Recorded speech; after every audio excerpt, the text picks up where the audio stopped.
So now watch this.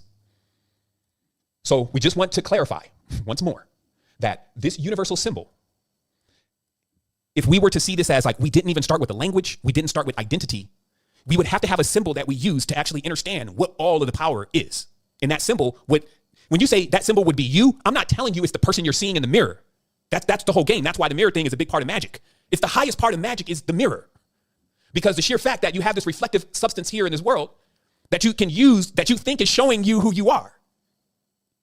Right? Sometimes it's taken in such a different way. We can think of the mirror and we can think of like, the Matrix when they touch the mirror, the horror movie where the thing is moving in the mirror, the person walk by the mirror, there's something else in the mirror. You see, we think about all that like that. But no, wait, boogeyman, let's put the boogeyman back in the closet right now because we love to create boogeymen, especially when something is just so clear and direct. The mirror, when you're looking at it, you think you're this person that you're looking at. And if you don't realize that the person that you're looking at is really this, which is your energy field, which if your third eye was open and you were looking into a mirror then, some people don't really come back from that, to be honest, because it's like an ultimate meeting of self. And there for sure is an infinite energetic loop happening. And, getting through that, one needs to be weathered enough to realize who they are, because in the subconscious mind, remember, this would be literally like if you looked in the mirror and took an eye opening substance, it would be like you just set off in your boat to the deep sea, the high waters, where the storms that are actually in there because of the waves and the vibration that exists within there and the unpredicting, it's just as even more unpredictable as your dream state. You get in the dream, there's all sorts of stuff going on. So you're just in that, going through the mirror. So this is why it's a process of initiation into yourself, of just being aware that we had codes and symbols. And our code and symbol of the mother goddess was this. And every time that symbol was placed into anything, it meant the field that actually is surrounding your body, the bosom, that is actually allowing you to even manifest in this space, the thing that is giving you all of your energy. Now, one second, let me just grab something off my hard drive here because I wanted to show you a visual of that. Here it is. Okay, so let's take a look. Okay, so the reason why when we outstretch the hands and it's the high, we raise them up is because the higher chakra is still the interface, as you're seeing. The high chakra is the interface. So from the crown coming in, that literally is the actual energy coming in. It's your inspiration from on high. Let's look at that one more time. So you see how, one second. Let me shut him off. Give me 1 second. Got to do this the right way. Let's go back to it again. Turn it on.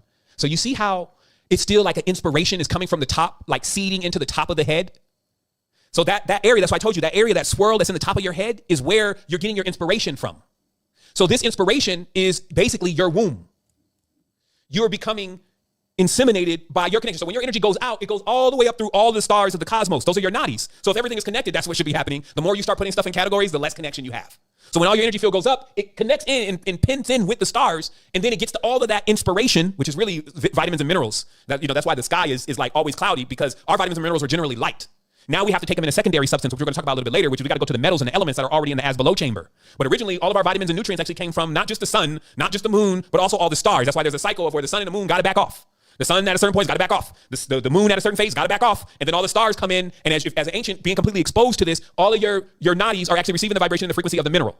Right? Because we even have a set, I'm going to take it apart again, but we have a frequency set that was in the Spooky 2 manual, which is the frequency generator machine. And it says that these are the frequencies of the minerals. Right? And some people may not be able to connect that. Well, how could a frequency be a mineral? Because everything is a sound, but more importantly, sound is light. But you still need to put yourself into a condition where you can still be receptive to light in that way. But if we have categories and judgments, then we've shut down our entire light field. And I'm going to show how that really looks in occultism, how they explain that they're basically shutting down the light fields. Now, first of all, there becomes a switch. The switch is that, well, damn, that's super relative, right? Because they shut off things with a switch. So the switch is, in this case, is they need to switch the symbolism. They need to take you from being turned on and actually turn you off. So that is as simple as taking the masculine and the feminine principles and actually reversing them. That's all has to be done, is the position that the woman or the womb has would just be replaced with the male. And we wouldn't say that the male didn't have a use or the female didn't have a use. We're just saying that if you do these out of order, you're going to short circuit every single time because you don't have the proper order of creation. And people will argue with you about this all day. They've made it into something racial, political, social, sexual, every single thing that they can make it into. But these are master codes. You start playing around with master codes, your ass is going to be lost forever. Right? And that's the state that they've gotten into. People are lost. They're wandering like zombies on the astral plane now. And they don't have the code because when they died, they thought the code was this man outstretched on a cross. So let me show you. So what happens here is just watch, just very briefly, how the code gets hacked. So you see on the Great Mother on the top left, right? This is the uncomfortable picture now for everybody, right? Let's just zoom in here real quick. The Great Mother has this crown on top of her head. Some think this is a racial thing. Some think these are naps. Some think these are they coils. They don't know what these are. We just looked at what these are. Let me show it again. What these are is on the top, when the inspiration is coming from the top of the head, it's light waves, which waves are coils. So when the head is receiving these light waves, they're basically receiving them through these coils. So this is basically an image of the crown chakra. So the Great Mother is the originator and the pattern of the crown chakra. It is a code. And it's because if you ever need nourishment, you can always go right to the original pattern and you can receive nourishment from the actual point of light. Give me one moment here. I got to put in one more image. Okay, here he is. Okay, there they are. 1 second.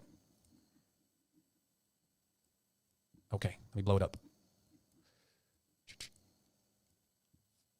Okay, so here's the diagram, right?